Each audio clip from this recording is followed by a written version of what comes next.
Hello everybody, my name is Ryan Armstrong and you're watching another episode of Apologetics for Christians. And in this mini video, I just kind of want to go over some themes that we find in Genesis in the first chapter. A lot of debate over a lot of the things that occur in Genesis, but I'm not going to get into the defending or upholding or refuting anything that happens in Genesis. I want to just talk about the themes that we see. Now, I also want to kind of cover, mostly this is a video covering a fallacy that a lot of Christians and non-Christians like to add to Genesis. They like to apply it to Genesis when it's actually, well, I said it before, but it's fallacious because it turns out that the other verse that they try to apply, it was a figure of speech, and it's meant to be taken as another sort of facet of Christian doctrine instead of what is in Genesis. So what I'm going to do is I'm going to read you verses 1 through 5 in Genesis chapter 1.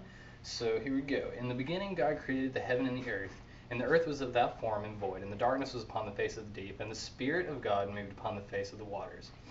And God said, "Let there be light," and there was light. And God saw the light, that it was good, and God divided the light from the darkness.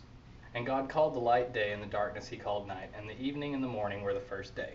Now let's stop there. That's on verse 5. Now I kind of want to look at some of these little details here. 1, we see in verse 2 that it says, "And the Spirit of God moved upon the face of the waters." I want to go ahead and point out that, and this is my personal belief, there may be some Christians out there who believe this sort of way, but I can't uphold the view that God has a human form. Other than Jesus. Jesus is the incarnate Spirit of God, but God himself is a spirit. He doesn't have a humanoid form. And so I think it's, sorry, that was my dryer. But anyway, I think it's good to point out that God is a spirit. He's not humanoid. Second, I want to point out in verse 5 it says, God called the light day, and the darkness he called night, and the evening and the morning were the first day. In the Jewish calendar and in the Jewish day, the word for day is yom, Y-O-M. And the day starts at sundown and it ends at sundown, and the next day starts. Unlike our normal days that we have over here in the Western world, well, outside of Judaism, where our days start at midnight and end at midnight. We got 2 turns of the clock there, you know what I'm talking about. Anyway, so I just want to point that out. It's going to become important later. And I want to point out some themes that I see in chapter 1, verse 26 and 27, a little bit. And God said, "Let us make man in our image, after our likeness, and let him have dominion over the fish of the sea, and over the fowl of the earth, or fowl of the air, and over the cattle, and over all earth, and over every creeping thing that creepeth upon the earth." So God created man in his own image. In the image of God created him. Male and female created them. Okay, so in chapter 20, or in verse 26, we see that God says, "Let us make man in our image." Now, going back to what I was saying about God being a spirit, God is not saying that man is like the immanent form of himself. Like, we have the image of God, as in that we are endowed with special privileges and special, since I'm a philosophy major, I tend to attribute this to the ability of humans to reason and do metaphysics. No other animal on the earth that we know of. It'd be a little freaky if I found out that like dogs could do metaphysics. My dogs are over there sleeping. They might be able to reason, but I highly doubt that. Anyway, I take the image as a way of reasoning and having a divine insight, and that we can see what is morally straight, and we can apply our reason and logic to ethics and practical philosophy and all sorts of things. And I think that that's what's really important when we talk about the image of God. Also, let them have dominion over the fish of the sea, and over the fowl of the air, and over the cattle, and over all the earth, and over every creeping thing that creepeth upon the earth. Since we are endowed with these special privileges by God, I think it's important for us to, let's put a little Spider-Man in here. You remember Spider-Man when his Uncle Ben says, "With great power comes great responsibility," and he makes that like his totem, and that's why Spider-Man becomes like a hero, and he fights crime and stuff.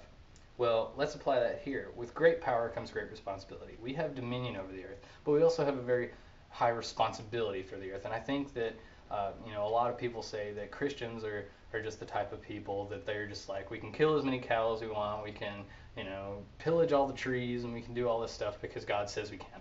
Well, yes, I believe that, animals are here for us to eat, and, plants and stuff, and everything else is here for us to use to advance our species and, to make it to the next generation. That's the whole point, and actually that's a commandment. God said, be fruitful and multiply.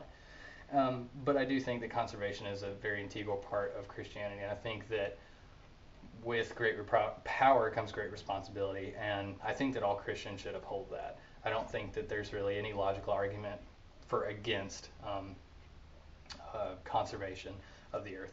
Now, what I wanted to do, going back to what I was saying about Yom. Yom is sundown to sundown, 24 hours, mind you. Now let's go to 2 Peter, all the way in the New Testament, 2 Peter chapter 3, verse 8. He says, Peter says, "But beloved, be not ignorant of this one thing, that one day is with the Lord as 1,000 years, and 1,000 years is one day."